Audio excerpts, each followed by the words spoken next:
Hello friends, welcome to SSD YouTube channel. Friends, ఈరోజు అయితే మనకు ఆర్ఆర్‌సి రైల్వే రిక్రూట్మెంట్ సెల్ నుండి ఈస్టర్న్ రైల్వే నుండి నోటిఫికేషన్ అయితే రావడం అయితే జరిగింది. సో, ఇప్పుడైతే దీనికి సంబంధించిన ఆన్‌లైన్ ఫామ్ అప్లై ఏ విధంగా చేయాలో ఈ వీడియో తెలుసుకుందాం. సో, మీరు మాత్రం స్కిప్ చేయకుండా వీడియోని ఎండ్ వరకు అయితే చూడండి. సో, మనం ఇప్పుడు వీడియోలో వెళ్ళిపోయే ముందు దీనికి సంబంధించిన అఫీషియల్ నోటిఫికేషన్ చూసుకోవచ్చు. ఈస్టర్న్ రైల్వేకి సంబంధించింది. సో, ఇక్కడైతే మనకు దీనికి సంబంధించిన ఆన్‌లైన్ డేట్ వచ్చేసి 24 సెప్టెంబర్ నుండి ఇక్కడ 23 అక్టోబర్ వరకైతే లాస్ట్ డేట్ అయితే అవుతుందన్నమాట. అండ్ నెక్స్ట్ వచ్చేసి ఇక్కడైతే మనకు ట్రేడ్ వైస్ అనేది ఇక్కడైతే ఇవ్వడం జరిగింది. సో, మనకు ట్రేడ్ నేమ్ తర్వాత ఇక్కడైతే కమ్యూనికేషన్ ఇక్కడ మనకు కేటగిరీ వైస్ అనేది ఇక్కడ పోస్టులు అయితే ఇవ్వడం జరిగింది. సో, ఇక్కడ మీ యొక్క ట్రేడ్ అయితే చూసుకోండి జాగ్రత్తగా.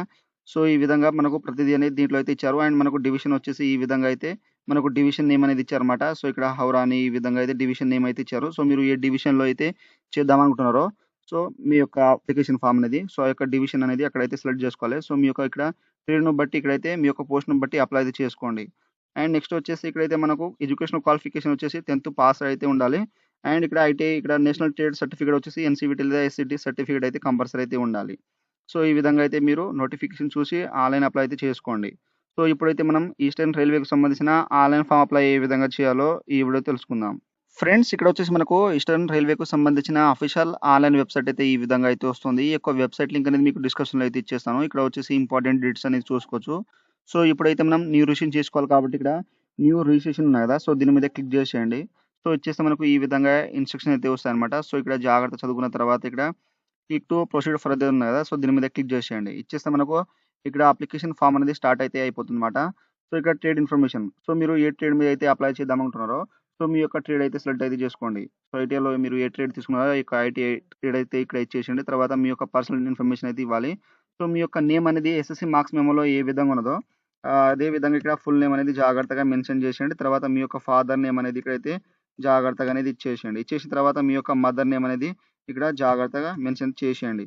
సో, ఈ విధంగా చేసిన తర్వాత నెక్స్ట్ వచ్చేసి మీ యొక్క డేట్ ఆఫ్ బర్త్ అనేది ఇక్కడైతే మెన్షన్ చేసేయండి. సో, ఇక్కడ ఇయర్ మీద క్లిక్ చేసేస్తే మళ్ళా ఇంకోసారి ఇయర్ అయితే చేసేయండి. ఇక్కడ ఇయర్ మీద క్లిక్ చేసేసి మీ యొక్క మంత్, తర్వాత మీ యొక్క డేట్ అనేది ఇచ్చేసేయండి. తర్వాత మీ యొక్క కమ్యూనిటీ క్యాస్ట్ అనేది దీంట్లో అయితే సెలెక్ట్ చేసుకోండి. ఎస్సీ, ఎస్టీ, ఓబీసీ అనేది దీంట్లో అయితే మెన్షన్ చేసేయండి.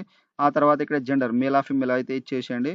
సో, ఇక్కడైతే మనకు డిజబిలిటీ సో, మీరు డిజబిలిటీ క్యాండిడేట్ ఉంటే ఇక్కడైతే యెస్ అయితే చేసేయండి. చేస్తే మీకు సంబంధించిన ఇక్కడైతే ఓవరాల్ ఇక్కడ 40% డిజబిలిటీ ఉంటే యెస్ అండి. లేకపోతే సింపుల్‌గా నో అయితే చేసేయండి. సో, ఈ విధంగా ఇచ్చేసిన తర్వాత నెక్స్ట్ వచ్చేసి ఇక్కడ రిలీజియన్స్ సో, హిందూ, ముస్లిమ్స్ అనేది దీంట్లో అయితే ఇచ్చేసేయండి. తర్వాత మీ యొక్క ఆధార్ కార్డ్ నంబర్ అయితే ఇచ్చేసేయండి. ఆ తర్వాత మీరు ఎక్స్ సర్వీస్ మ్యాన్ ఉంటే ఇక్కడ యెస్ చేయండి. సో, ఎక్స్ సర్వీస్ మ్యాన్ చేస్తే మీకు సంబంధించిన అటెండేషన్ డేషన్ అనేది డిశ్చార్జ్ డేట్ అనేది ఇచ్చేసేయండి. లేకపోతే మీరు ఎక్స్ సర్వీస్ మ్యాన్ కాకపోతే సింపుల్‌గా నో మీద క్లిక్ చేసేయండి. ఆ తర్వాత ఇక్కడ వార్డ్ సంబంధించినవి ఉంటాయి. సో, మీరు ఇక్కడ ఎక్స్ సర్వీస్ మ్యాన్ వార్డ్ అనేది దీంట్లో అయితే ఇచ్చేసేయండి. లేకపోతే దాని మీద అయితే క్లిక్ చేసేయండి. ఆ తర్వాత మీ యొక్క ఈమెయిల్ అడ్రెస్ అనేది పూర్తిగా అనేది ఇచ్చేసేయండి. తర్వాత మీ యొక్క కన్ఫర్మ్ మెయిల్ ఐడీ ఇంకోసారి అయితే ఇచ్చేసేయండి. తర్వాత mobile number, confirm mobile number అయితే ఇచ్చేసేయండి. ఆ తర్వాత ఇక్కడ వచ్చేసి అడ్రెస్ అయితే ఇవ్వాలి. Communication address. సో, మీ యొక్క ఇంటి నంబర్ అయితే ఫస్ట్ ఆఫ్ ఆల్ ఇచ్చేసేయండి. మీకు ఆధార్ కార్డ్‌లో ఏ విధంగా ఉన్నదో ఆ విధంగా ఇక్కడ మెన్షన్ చేసేయండి. తర్వాత ఇక్కడ లొకాలిటీ సో, లైన్ 2 వచ్చేసి మీ యొక్క లొకాలిటీ అనేది ఇక్కడైతే మెన్షన్ చేసేయండి. సో, చేసిన తర్వాత ఇక్కడ విలేజ్ నేమ్, తర్వాత మండల్ నేమ్, డిస్ట్రిక్ట్ నేమ్ అనేది ఇక్కడ ఆధార్ కార్డ్‌లో ఏ విధంగా ఉన్నదో ఆ విధంగా ఫుల్ అడ్రెస్ అనేది ఇచ్చేసేయండి. తర్వాత మీ యొక్క స్టేట్ అనేది దీంట్లో మెన్షన్ అనేది చేసేయండి. సో, మీకు సంబంధించిన స్టేట్ అనేది. ఆ తర్వాత ఇక్కడ డిస్ట్రిక్ట్ అనేది వస్తుంది. సో, మీ యొక్క డిస్ట్రిక్ట్ అనేది దీంట్లో అయితే సెలెక్ట్ అయితే చేసుకోండి. సో, మనకు ఈ విధంగా డిస్ట్రిక్ట్ అనేది వస్తుంది. తర్వాత మీ యొక్క డిస్ట్రిక్ట్ పిన్ కోడ్ అనేది జాగ్రత్తగా మెన్షన్ అనేది చేసేయండి. సో, ఈ విధంగా మనకు పిన్ కోడ్ అయితే వస్తాయన్నమాట. ఇక్కడ మీ యొక్క పోస్ట్ ఆఫీస్ నేమ్ అనేది ఇచ్చేసేయండి. సో, మీ యొక్క పోస్ట్ ఆఫీస్ నేమ్ ఇచ్చేసేయండి.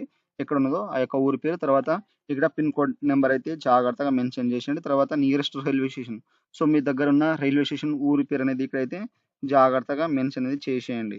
సో, ఈ విధంగా చేసేసిన తర్వాత నెక్స్ట్ మీకు ఇక్కడ కమ్యూనికేషన్ తర్వాత ఇక్కడైతే మీకు పర్మనెంట్ అడ్రెస్ మరియు కరెస్పాండ్ అడ్రెస్ సేమ్ ఉంటే ఇక్కడ దీంట్లో టిక్ మార్క్ చేసేయండి. ఆటోమేటిక్‌గా వచ్చేస్తుంది. ఒకేలా వేరే ఉంటే వేరే అడ్రెస్ అనేది ఇచ్చేసేయండి. ఆ తర్వాత ఇక్కడ వచ్చేసి మీ యొక్క ఎయిత్ క్లాస్ ఇన్ఫర్మేషన్ అయితే ఇవ్వాలి. సో, మీ యొక్క ఎయిత్ క్లాస్ మీరు మీ దగ్గర ఏవైనా ఇన్ఫర్మేషన్ ఉంటే ఇక్కడ ఎయిత్ క్లాస్ అటెండ్ మార్క్స్ అనేది ఇచ్చేసేయండి. తర్వాత ఇక్కడ మాక్సిమం మార్క్స్ ఇచ్చేసేయండి. తర్వాత పర్సెంటేజ్ అనేది ఇచ్చేసేయండి. తర్వాత ఎప్పుడు పాస్ అయ్యారో ఆ ఇయర్ అయితే ఇచ్చేసేయండి. ఒకవేళ మీకు దగ్గర ఎయిత్ క్లాస్ సంబంధించిన ఇన్ఫర్మేషన్ లేకపోతే దీన్ని బ్లాంక్ అయితే వదిలేయండి. సో, ఏమైతే ఇక్కడ మాండేటరీ అయితే అడగలేదన్నమాట. సో, ఒకవేళ మాండేటరీ అడిగితే మనకు ఇక్కడ ఈ విధంగా అయితే డాట్స్ అనేది ఉంటాయన్నమాట. సో, ఈ విధంగా మనకు మాండేటరీ అయితే అడగలేదు. ఒకవేళ ఉంటే ఇచ్చేసేయండి. ఆ తర్వాత మీ యొక్క 10థ్ క్లాస్ ఇన్ఫర్మేషన్. సో, మీ 10థ్‌కి సంబంధించిన రూల్ నంబర్ అయితే ఇవ్వండి. సో, మనకు రూల్ నెంబర్ అయితే ఇచ్చేయాలి. మీ యొక్క 10th మార్క్స్ మెమో పైన అయితే ఉంటుంది. తర్వాత బోర్డ్ నేమ్ అయితే దీంట్లో అయితే జాగ్రత్తగా సెలెక్ట్ అయితే చేసుకోండి. సో, మనకు దీంట్లో ప్రతిదీ బోర్డ్స్ అనేది ఉంటాయి. మీ యొక్క బోర్డ్ అనేది దీంట్లో అయితే సెలెక్ట్ చేసుకోండి. ఆ తర్వాత ఇక్కడొచ్చేసి మీ యొక్క 10th సంబంధించిన హాఫ్ 10 మార్క్స్ అనేది ఇక్కడ జాగ్రత్తగా మెన్షన్ చేసేయండి. తర్వాత మాక్సిమం మార్క్స్ అనేది ఇక్కడైతే మెన్షన్ చేసేయండి. చేసిన తర్వాత పర్సెంటేజ్ అనేది ఆటోమేటిక్‌గా వచ్చేస్తుంది. ఆ తర్వాత ఇక్కడ పాసింగ్ మీరు ఎప్పుడైతే పాసింగ్ అయ్యారో ఆ యొక్క ఇయర్ అయితే దీంట్లో అయితే మెన్షన్ చేసేయండి జాగ్రత్తగా. సో, మీకు సంబంధించిన ఇక్కడ మార్క్స్ ఈ విధంగా అయితే యాడ్ చేసేయండి. ఒకవేళ పాయింట్స్ ఉంటే ఇక్కడైతే సపోజ్ మీకైతే చూపెడతాను. ఒకవేళ ఈ విధంగా పాయింట్స్ ఉంటే సో, ఇక్కడైతే మీరు ఇక్కడ ఈ విధంగా ఇచ్చేస్తే మనకు ఈ విధంగా పాయింట్స్ అనేది ఆటోమేటిక్‌గా కాలిక్యులేట్ అయితే అయిపోతుంది. సో, మీకు 7.8 గాని, 9.8 గాని అట్లా ఈ విధంగా వస్తే ఇక్కడ 10 ఇచ్చేసేయండి మాక్సిమం మార్క్స్. ఈ విధంగా మనకు పర్సెంటేజ్ అనేది కాలిక్యులేట్ అయితే అయిపోతుంది. ఆ తర్వాత ఐటీఐ ఇన్ఫర్మేషన్. సో, మీ యొక్క ఐటీఐ సంబంధించిన మార్క్స్ ఇక్కడ మార్క్షీట్ సర్టిఫికేట్ నంబర్ అయితే ఇచ్చేసేయండి. తర్వాత మీ యొక్క ఇన్‌స్టిట్యూట్ నేమ్, తర్వాత ఇయర్ పాసింగ్ ఐటీఐ ఎప్పుడు పాస్ అయ్యారో ఆ యొక్క ఇయర్ పాసింగ్ అనేది దీంట్లో అయితే మెన్షన్ చేసేయండి జాగ్రత్తగా. ఆ తర్వాత ఇక్కడొచ్చేసి మీ యొక్క సంబంధించిన హాఫ్ 10 మార్క్స్ ఎన్ని వచ్చినాయో మీకు ఐటీఐలో అదే విధంగా ఇచ్చేసేయండి. తర్వాత మాక్సిమం మార్క్స్ అనేది ఇక్కడైతే మెన్షన్ చేసేయండి. తర్వాత ఇక్కడ ఐటీఐ ఇక్కడ పర్సెంటేజ్ అనేది ఆటోమేటిక్‌గా కాలిక్యులేట్ అయితే అయిపోతుంది. ఈ విధంగా చేసిన తర్వాత ఇక్కడ డిక్లరేషన్ అయితే చేసుకోండి. చేసిన తర్వాత ఇక్కడ పాస్వర్డ్ అయితే క్రియేట్ చేసుకోవాలి. మనం న్యూ పాస్వర్డ్ వచ్చేసి. సో, మనకు క్యాపిటల్ ఒకటి ఆల్ఫాబెట్ ఉండాలి, నంబరిక్ తర్వాత స్పెషల్ క్యారెక్టర్ హ్యాష్‌ట్యాగ్ అని ఏదైతే ఉండాలి అదైతే ఇచ్చేసేయండి. తర్వాత confirm password same as it is ఇచ్చేసి ఇక్కడ క్యాప్చర్ ఎంటర్ చేసి కంటిన్యూ మీద అయితే క్లిక్ చేసేయండి. ఫ్రెండ్స్ ఆ తర్వాత రిజిస్ట్రేషన్ కన్ఫర్మ్ డీటెయిల్స్ అయితే ఈ విధంగా అయితే వస్తుంది. సో, మీరు ఇక్కడ జాగ్రత్త చూసుకోండి. తర్వాత అయితే మనకు ఎడిట్ ఆప్షన్ మాత్రం లేదు. ఒకవేళ ఎడిట్ చేయాలనుకుంటే ఇక్కడైతే no I want to change some details ఉన్నాయి. దీని మీద క్లిక్ చేసేసి ఇక్కడ ఎడిట్ డాటా మీద క్లిక్ చేసేయండి. ఒకవేళ అన్ని కరెక్ట్‌గా ఉంటే ఇక్కడైతే ఐ హావ్ వెరిఫైడ్ ఉన్నాయి కదా! దీంట్లో టిక్ మార్క్ ఇచ్చేసి ఇక్కడ కంటిన్యూ మీద క్లిక్ చేసేయండి. చేసిన తర్వాత ఇక్కడ సబ్మిట్ అని ఉంటుంది. ఓకే మీద క్లిక్ చేసేయండి. అన్ని కరెక్ట్‌గా ఉంటాయి. ఒకవేళ ఏమైనా మిస్టేక్ వెళ్ళిపోతే మీరైతే ఎడిట్ చేసుకోవచ్చు. ఆ తర్వాత ఈ విధంగా మనకు రిజిస్ట్రేషన్ కంప్లీట్ అయిపోతుంది. ఇక్కడ రిజిస్ట్రేషన్ నంబర్ అయితే వచ్చేస్తుంది. ఆ తర్వాత మిగతా డీటెయిల్స్ వాళ్ళు మన యొక్క ఈమెయిల్ అడ్రెస్‌కు సెండ్ చేయడం అయితే జరుగుతుందన్నమాట.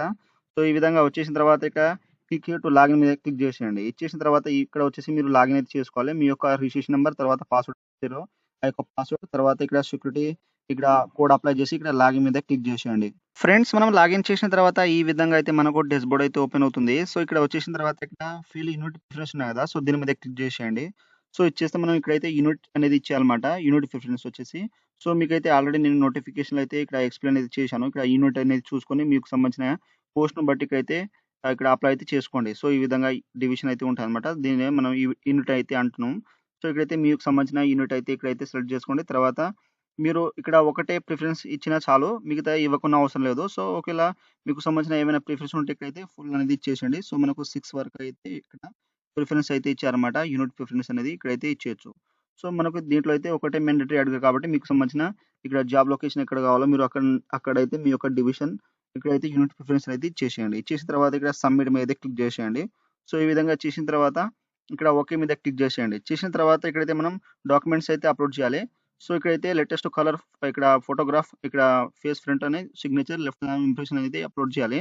సో, ఇక్కడైతే మనకు లేటెస్ట్ కలర్ ఫోటో వచ్చేసి ఇక్కడైతే 20 నుండి ఇక్కడ 50 కేబీస్ అయితే ఉండాలి జేపీజీ ఫార్మాట్‌లో and signature and left hand ఇక్కడ వచ్చేసి ఇక్కడ 10 నుండి 40 కేబీస్ అయితే ఉండాలి జేపీజీ ఫార్మాట్‌లో. అండ్ రిలవెంట్ సంబంధించిన డాక్యుమెంట్స్ వచ్చేసి ఇక్కడ పీడీఎఫ్‌లో ఇక్కడ 100 నుండి 300 కేబీస్ అయితే మనం అప్‌లోడ్ అయితే చేయాలని ఇక్కడ మెన్షన్ చేశారు. సో, ఇక్కడ వచ్చేసి మీకు సంబంధించిన లేటెస్ట్ కలర్ ఫోటో అనేది ఇక్కడైతే అప్‌లోడ్ చేసేయండి. చేసిన తర్వాత ఇక్కడ సిగ్నేచర్ అయితే అప్‌లోడ్ చేయాలి. ఇది చేసిన తర్వాత లెఫ్ట్ హ్యాండ్ థంబ్ ఇంప్రెషన్ అయితే అప్‌లోడ్ చేయండి ఇక్కడ. సో, ఇక్కడైతే మనకు కేబీలో అయితే ఆల్రెడీ ఇచ్చారు. ఇక్కడ చూసుకొని మీరు అప్‌లోడ్ అయితే చేసేయండి. ఆ తర్వాత మీ యొక్క 8థ్ క్లాస్ మార్క్ షీట్ ఉంటే ఇక్కడైతే అప్‌లోడ్ చేసేయండి. తర్వాత మీకు సంబంధించిన 8థ్ క్లాస్ సర్టిఫికేట్ ఉంటే ఇక్కడ అప్‌లోడ్ చేసేయండి. ఒకవేళ మార్క్ షీట్ ఉంటే మార్క్ షీట్ ఇచ్చేసేయండి రెండిట్లో దాంట్లో. ఒకవేళ వేరే ఇక్కడ సర్టిఫికేట్ ఉంటే సర్టిఫికేట్ రెండిట్లో మీరు అప్‌లోడ్ అయితే చేసేయండి. ఆ తర్వాత మీకు సంబంధించిన 10థ్ మార్క్ షీట్ సంబంధించిన ఇక్కడైతే అప్‌లోడ్ చేయాలి. తర్వాత ఇక్కడ 10థ్ సంబంధించిన సర్టిఫికేట్ అప్‌లోడ్ చేసేయండి. సో, ఒకవేళ మార్క్ షీట్ ఉంటే రెండిట్లో మార్క్ షీట్ ఇచ్చేసేయండి. ఒకవేళ సర్టిఫికేట్ ఉంటే రెండిట్లో సర్టిఫికేట్ అయితే అప్‌లోడ్ చేసేయండి. తర్వాత ఇక్కడ మీ యొక్క ఏజ్ ప్రూఫ్ 10థ్ సంబంధించిన సర్టిఫికేట్ లేదా వేరే అయితే ఏదైనా ఏజ్ ప్రూఫ్ ఉంటే అదైతే ఇచ్చేసేయండి. అప్‌లోడ్ చేసేయండి. తర్వాత మీ యొక్క ఐటీఐ మార్క్ షీట్ అనేది ఇచ్చేసేయండి. తర్వాత ఐటీఐ సర్టిఫికేట్ ఉంటే ఇచ్చేసేయండి. ఆ తర్వాత నెక్స్ట్ వచ్చేసి ఇది కూడా సేమే. సర్టిఫికేట్ ఉన్న అప్‌లోడ్ చేసేయండి. మార్క్ షీట్ ఉన్న రెండిట్లో అప్‌లోడ్ అయితే చేసేయండి. తర్వాత మీ యొక్క సంబంధించిన క్యాస్ట్ స్టేట్‌కి సంబంధించిన ఎస్సీ, ఎస్టీ, ఓబీసీ సంబంధించిన ఇక్కడ క్యాస్ట్ సర్టిఫికేట్ అయితే అప్‌లోడ్ చేయాలి. సో, ఇక్కడ పీడీఎఫ్ ఫార్మాట్‌లో అప్‌లోడ్ చేసేయండి. చేసిన తర్వాత ఇక్కడ అప్‌లోడ్ మీద క్లిక్ చేసేసి మనకు అప్‌లోడ్ అయితే అయిపోతుంది. ఫ్రెండ్స్ ఆ తర్వాత ఈ విధంగా మనకు అప్లికేషన్ ఫామ్ అయితే సబ్మిట్ అయితే అయిపోతుంది. సో మీరు జాగ్రత్తగా అప్లోడ్ చేసిన తర్వాత డైరెక్ట్‌గా అనేది మనకు సబ్మిట్ అయితే అయిపోతుంది. సో ఈ విధంగా వచ్చేసిన తర్వాత మీ యొక్క అప్లికేషన్ ఫామ్ ప్రింట్ అయితే ఇక్కడ నుండి అయితే డౌన్‌లోడ్ అయితే చేసుకోవచ్చు. ఎప్పుడైనా ఫ్యూచర్ యూజ్ కోసం. సో మీరు ఇక్కడ నుండి అయితే డౌన్‌లోడ్ అయితే చేసుకోండి. సో ఈ విధంగా అయితే మనకు ఈస్టర్న్ రైల్వేకి సంబంధించిన ఆన్‌లైన్ ఫామ్ అప్లై అయితే ఈ విధంగా అయితే చేయండి. సో మీరు అప్లై చేసేటప్పుడు మీకు ఏమైనా డౌట్స్ ఉంటే నాకు కామెంట్ సెక్షన్‌లో కామెంట్ ఇవ్వండి. మీకైతే తొందరగా అయితే రిప్లై ఇస్తాను. సో ఫ్రెండ్స్ నా వీడియో మీకు నచ్చినట్టయితే షేర్, లైక్, సబ్స్క్రైబ్ చేసి బెల్ ఐకాన్‌ని ఆన్ చేసుకోండి. మరిన్ని వీడియోల కోసం నా ఛానెల్‌ని సబ్స్క్రైబ్ చేసుకోండి. Thank you for watching.